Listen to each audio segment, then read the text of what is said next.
I never thought my 35th birthday would feel like the loneliest day of my life. The clock struck midnight, and while the world celebrated, my own family seemed to have erased me from existence.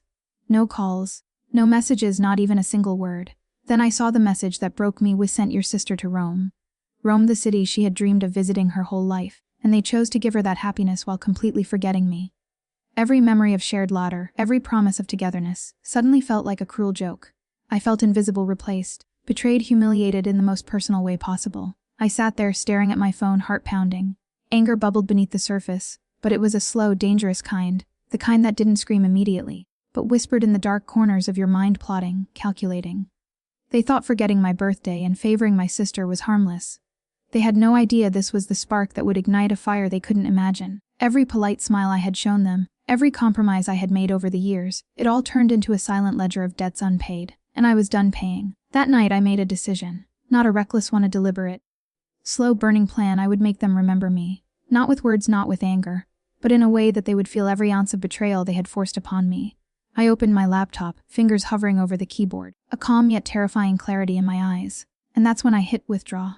I hit withdraw, and a strange calm washed over me, the kind only someone who has been pushed to the edge could feel. My mind was a machine, cataloging every slight, every forgotten birthday, every whispered slight and condescending remark that had chipped away at my patience over the years. My family thought this was a trivial mistake, a minor lapse. They didn't realize they had just unlocked a version of me they had never imagined existed. It started small. I made mental notes of who deserved what kind of attention, who I could manipulate with a few well-placed truths, who would crumble if they were reminded of their arrogance. Every detail of their lives became a chessboard, and I was playing 5 moves ahead, calm, patient, invisible in plain sight. I didn't need the world to see my rage. My revenge wasn't about noise. It was about impact, surgical precision, timing. I spent that night pacing my apartment, staring at the blank pages of a notebook that would soon become my manifesto of calculated fury. Each line I wrote was a quiet declaration. You will remember me. You will feel what it's like to overlook the person who always stood by you. You will not forget, ever again. The next morning, I acted normal. I greeted my family with smiles that hid the storm underneath, laughter that felt hollow to anyone who knew me too well. But my eyes, they betrayed nothing. I had learned long ago that the most effective weapon is patience disguised as calm. They assumed I had moved on, that the hurt had washed over me like water. Little did they know it was only accumulating, gathering the weight of years of subtle neglect. Weeks passed. I watched them, listened to them, cataloged their schedules, their habits, their weaknesses. Every slip, every careless word became a thread in the web I was weaving. I started with small moves, subtle reminders of my presence. A carefully timed text, a message left where only they would find it, hints that something was changing, something that they couldn't yet see. Panic doesn't come all at once, it grows quietly like ivy crawling up a wall until it has consumed everything in its path. That was my strategy. Then came the turning point. My sister returned from Rome, blissfully unaware that her joy had been the spark that ignited my meticulous plan. She was radiant, talking endlessly about the city, the architecture, the food, the people. Everyone was captivated by her stories, but I remained in the shadows, listening, learning, letting envy, betrayal, and resentment sharpen into a weapon. I smiled, I laughed, I nodded, playing the part of the supportive sibling. But each anecdote was fuel. Every story of their laughter at my expense, every forgotten birthday, every subtle dismissal, built the inferno in my chest. They thought I was happy for her, content to play the background in their lives. They were wrong, completely irreversibly wrong. I began planting seeds. Innocuous at first, suggestions that seemed helpful, like a gentle nudge, but carefully designed to set things in motion. I knew their triggers, the pressures that would make them act rashly. I nudged them ever so slightly toward their own unraveling. A forgotten email, a slightly misquoted meeting time, a nudge toward embarrassment at a gathering. Each small action was a domino in my carefully constructed cascade. I also began feeding my own narrative outside the house, subtle conversations with friends, colleagues, even strangers who had no idea they were carriers of my story. The aim wasn't exposure, it was to build the perception of me as someone underestimated, someone who seemed quiet, harmless, and yet capable of much more than anyone imagined. People underestimate the quiet ones. They forget the silent ones are often the most dangerous. That was my advantage. Months passed. My family remained oblivious to the storm brewing just behind the surface. I learned their weaknesses, their fears, and the things that would hurt them the most. My revenge wasn't about shouting or confrontation. It was about creating a world in which their oversight would be mirrored back to them, in ways that were intimate, unavoidable, and undeniable. It was psychological, relentless, and beautiful in its inevitability. And then, the moment arrived when I knew I had them exactly where I wanted. A gathering, small, casual, but full of the right people, the right stakes, the perfect environment for precision. I walked in calm, composed, a soft smile playing on my lips, the notebook of meticulous planning tucked safely in my bag. They saw me, and they saw nothing extraordinary. Nothing threatening, perfect. They didn't notice the storm in my eyes, the patience that had taken months to cultivate. They didn't know that every casual word, every gesture, had been calculated to this precise point. I watched them interact, studied their patterns one last time, noting the exact moments of vulnerability, the little cracks in their facades that could be exploited. They laughed, they boosted, they ignored me, but all of that only heightened my anticipation. The build-up was as important as the execution. Revenge, after all, is an art, and I was painting a masterpiece. And just as I was about to initiate the first public ripple of my plan, just as the first domino was about to fall, I paused. This was my moment of choice. I could strike now abruptly, violently, but where's the art in that? No, I would let it unfold meticulously, ensuring every effect was magnified. Every realization was as sharp as the pain they had caused me. This wasn't merely revenge, it was retribution measured in clarity, in calculated inevitability. I reached into my bag, fingers brushing against the notebook, and felt a thrill I hadn't experienced in years. It wasn't anger, it was anticipation, a serene yet terrifying awareness of what was about to unfold. Every slight, every betrayal, every forgotten birthday had led to this moment, and yet I did not act immediately, because a true artist of vengeance knows patience is as deadly as action, and that's where I stopped waiting, watching, calculating the final sequence. The room felt smaller as the evening went on. Laughter echoed off the walls, glasses clinked, and stories bounced from one person to another, but I felt separate from all of it, like I was watching my life through a glass screen. They were relaxed, comfortable. That comfort was their biggest mistake. I noticed how easily they overlooked me again. Conversations passed right through me, eyes sliding away as if I were furniture. It stung, but it also confirmed everything I already knew. They hadn't changed, they never would. And that made what I was about to do feel justified. I stepped outside for air, letting the cool night calm my breathing. My phone buzzed in my pocket. A notification, exactly on schedule. I didn't open it yet. Timing mattered. Everything I had set into motion over the past months was converging toward a single moment. Like streams feeding into a river that was about to overflow. I thought back to my childhood, how I had always been the responsible one. The one who adjusted. The one who stayed quiet to keep the peace. When money was tight, I understood. When plans changed, I accepted it. When attention shifted away from me, I smiled and pretended it didn't hurt. Over time, they learned something dangerous, that I could be ignored without consequences. That lesson ends tonight, I thought. When I returned inside, my sister was holding court again, retelling a story from Rome. Everyone leaned in. I stood near the edge unnoticed and studied her face. She wasn't evil. That truth complicated everything. She was simply favored, chosen, protected, and my family had never questioned why. Betrayal doesn't always come from cruelty. Sometimes it comes from carelessness. Another vibration in my pocket. Then another. The system was responding, slowly, exactly as planned. I felt my heartbeat steady, not race. Fear would have meant doubt. What I felt instead was clarity. I caught my mother's eye across the room. She smiled briefly. Distracted, then turned back to the conversation. That small moment, so insignificant to her, felt heavier than anything else that night. 35 years of being second. 35 years of being the strong one. 35 years of swallowing disappointment. I checked the time. Earlier that day I had replayed everything one last time, questioning myself. Was this too much? Was I crossing a line? But then I remembered my birthday, the silence. The casual way they announced the Rome trip, as if forgetting me was nothing more than a scheduling error. That memory hardened something inside me. People talk about revenge as rage. They're wrong. Real revenge is quiet. The lights dimmed slightly as someone suggested a toast. Glasses were raised, smiles everywhere. I raised mine too, my hand steady, my expression calm. The irony almost made me laugh.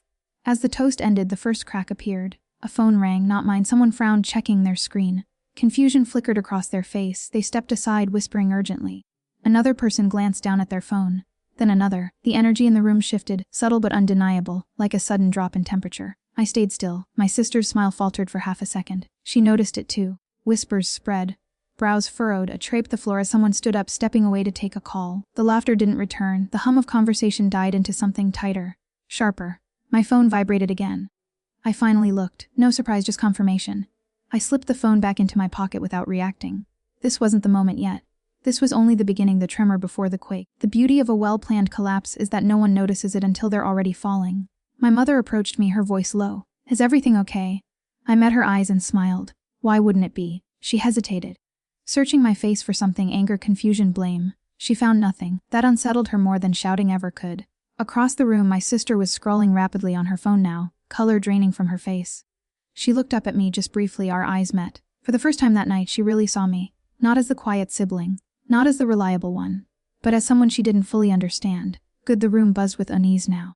People checked messages, stepped outside, returned looking anything. No one announced anything. They didn't have to. Confusion has its own language. I walked toward the window, watching city lights flicker below. Somewhere out there, the final pieces were sliding into place, documents processed, systems responding, balances shifting. Not chaos, order my order. Behind me, voices rose slightly. Questions without answers. Concern turning into something sharper. Fear doesn't scream at first, it whispers. I felt it in the air. My sister approached me slowly, cautiously, as if I might vanish if she moved too fast. Did you know about this? She asked. I turned to her, studying her face. There was no accusation in her voice. Only uncertain. I know a lot of things, I said evenly. That was enough. She stepped back, unsettled. Somewhere, someone dropped a glass. It shattered loudly, making everyone jump. The sound lingered, symbolic in a way no one wanted to acknowledge. I reached into my bag and touched the edge of the notebook, not to take it out, just to feel it there. Surreal. Months of restraint bound into paper. This was the moment I had imagined over and over. The moment when silence would finally speak for me. When being forgotten would no longer be an option. One more alert buzzed on my phone. The final confirmation. I exhaled slowly, closing my eyes for just a second. When I opened them, everything felt different, lighter, sharper, inevitable. I took one step forward, and that's where I stopped. Right before everything changes, the air in the room had shifted completely. Conversations had thinned into murmurs, smiles were tight, and the casual confidence everyone had carried earlier was gone. I didn't speak, I didn't act. I simply moved, a shadow among them watching. Every heartbeat in the room seemed louder than my own. My sister lingered near the sofa, glancing at her phone as if seeking guidance from the tiny screen. Her world, the one she had traveled to Rome for, was cracking in subtle ways she couldn't yet define. I could see the faint tremor in her hands. Perfect. That tremor wasn't fear of me. Not yet. It was the prelude to understanding that she, and everyone around her, were part of a web they hadn't seen coming. I walked slowly, deliberately toward the center of the room. Each step measured, calm, calculated. The murmurs followed me. Eyes flicked, uncertainty growing like a shadow stretching across the walls. I smiled softly, almost imperceptibly, because they didn't know what the smile meant. Smiles are disarming when used sparingly, and I had saved mine for this moment. It started with small gestures. I tapped my phone lightly, sending signals that I didn't need to explain. The room reacted instantly. Notifications popped, messages were read aloud unintentionally. Emails appeared on devices at the wrong times. People whispered to each other, trying to understand, but the more they tried, the less control they had. Chaos was subtle at first, but it was already mine. I remembered the nights I spent planning this. Every slight, every forgotten birthday, every little humiliation stored away like currency, and now that currency was cashing itself in, not with noise, not with shouts, but with precision. Every person, every interaction, carefully manipulated until the entire environment bent to the narrative I had written. I had become the silent conductor of a symphony they didn't realize they were playing in. My sister's eyes met mine again. The recognition was there this time, flickering with something between confusion and fear. What is happening?" she whispered. Her voice barely carried, but I heard it perfectly. That's when I knew the calm before the storm had become the storm itself. They didn't understand yet. They didn't even suspect. And that made the effect all the stronger. I let the tension build, deliberately. Timing is everything in revenge. A moment too early and it looks clumsy.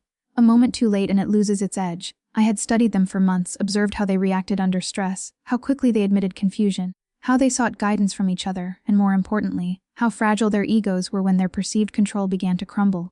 Someone tried to change the subject. A cousin trying to divert attention. My slight nod, a subtle gesture, and they froze mid-sentence. Eyes flicked toward me, searching, but finding nothing except calm. The effect spread. People started questioning their own actions, their own assumptions. Every glance toward me was an unspoken apology for the past, though they didn't realize it yet. The room felt like it was shrinking. Space became an illusion.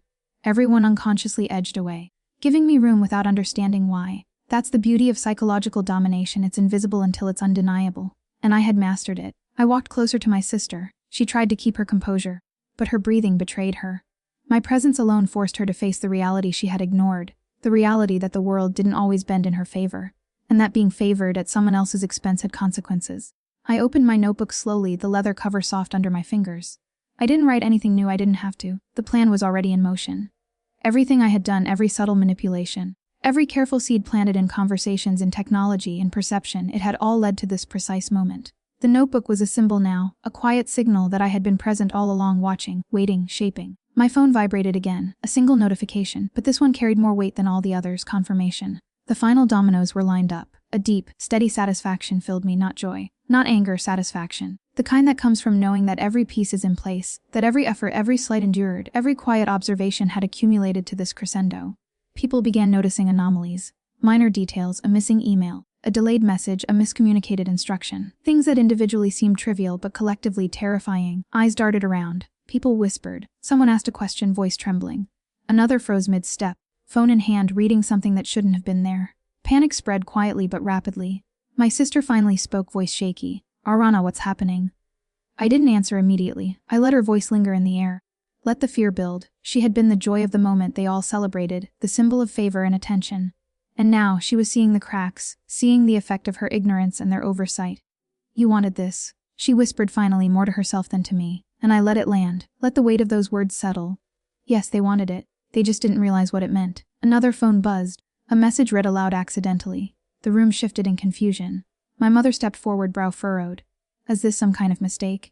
Her voice faltered, breaking the last veneer of calm she had maintained. I shook my head slowly, almost regretfully. "No mistake," I said quietly. "Just consequences and timing." The subtlety of the moment made it more devastating. They didn't scream, they didn't react violently, but they felt it. Every calculated move, every long-forgotten birthday, every ignored plea and silent apology. They were experiencing it now in concentrated form. People started connecting dots. Something that seemed minor now appeared deliberate. They tried to regain control, to reassert authority, to reclaim order, but it was gone.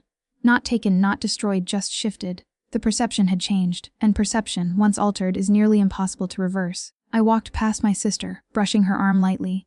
Not a threat, not an insult, just a reminder. Presence. I could feel her tension. It thrilled me, not cruelty, not hatred, but precision. The moment was perfect. They were panicked now, whispering, glancing at each other. Faces pale, hands shaking, voices low and uncertain. They had no idea how long I had waited, how carefully I had orchestrated every interaction. Every assumed oversight was now a trap sprung with grace and inevitability. I stepped toward the center of the room, notebook in hand, phone in pocket. Everyone's attention gravitated toward me despite themselves. I could feel the weight of anticipation, the unsaid question, "What now?" And I stopped, right there at the edge, the precipice. The moment when the invisible gears of revenge were poised to turn fully, when the plan would finally manifest in tangible consequences. I took a slow, deliberate breath, feeling the calm thrill of inevitability. Every slight, every ignored plea, every quiet injustice was about to be answered. And yet, I held back. The final act, the last stroke, would wait. Timing is everything. The moment must be perfect. Because true revenge, I had learned long ago, isn't about anger. It's about control. About inevitability. About making those who wronged you feel the consequences in a way they never expected, in a way they cannot escape.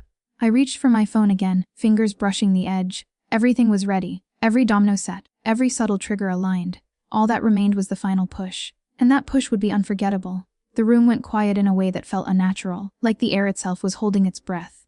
Every face turned toward me. No one moved, they were finally paying attention. I took my phone out slowly, deliberately, so they could see it. Not as a threat, but as a symbol. For years I had been invisible. Now, a single object in my hand commanded the entire room. "You're all wondering what's happening," I said calmly. My voice didn't shake. "You think it's a mistake? A glitch? Bad timing?" I looked directly at my mother, then at my sister. A murmur rippled through the room. Someone swallowed hard. Someone else sat down without realizing it. I continued, measured and steady. For 35 years I was the backup plan, the responsible one. The one who didn't need celebrating, the one who would understand. My sister opened her mouth, then closed it again. She finally understood this wasn't about Rome. Rome was just the proof. I didn't ask for much. I went on. Just to be seen. Just to matter once. Silence. Then I raised my phone slightly. "When you forgot my birthday and paid for a luxury trip instead, you didn't just forget a date. You confirmed a truth." My mother whispered my name. I tapped the screen and the consequences arrived all at once. Phones erupted across the room, alerts, emails, messages stacking faster than they could read. Color drained from faces. Someone gasped. Someone else dropped into a chair, staring at their screen like it had betrayed them. My sister's phone slipped from her hand. "What did you do?" she whispered. I didn't raise my voice. I didn't need to. I withdrew what was mine. Confusion turned into panic. I explained it slowly, clearly, because this part mattered. For years I managed things you never asked about. Investments, accounts, legal authorizations. I was trusted because I was quiet. Overlooked because I didn't demand attention. I paused. "You gave me access without realizing it, and tonight I took it back." My mother stepped forward, trembling. "You mean the accounts?" "Yes," I said. "All of them." The truth landed like a physical blow. The trip, the lifestyle, the comfort, the safety net, all of it rested on money I had quietly grown, protected, optimized, without thanks, without acknowledgement. I had never held it over them. Never reminded them. Until now. "You didn't lose everything," I said evenly. "You lost the illusion that it was ever yours alone." My sister shook her head, tears forming. "You're punishing us for a mistake." "No, I'm ending a pattern." Her tears fell silently. I wasn't angry anymore. That was the strangest part. Revenge had burned away the pain, leaving only clarity. This wasn't cruelty, this was balance. I continued. "I redistributed it, legally, cleanly, permanently." Someone asked how much. I answered. The sound that followed wasn't shouting. It was something worse, shock, realization. Regret. A mother sank into a chair. I didn't do this to hurt you, I said. I did it so you'd remember me. Every birthday, every decision, every time you think someone will understand. No one interrupted. I added, I already was. That's the part you never noticed.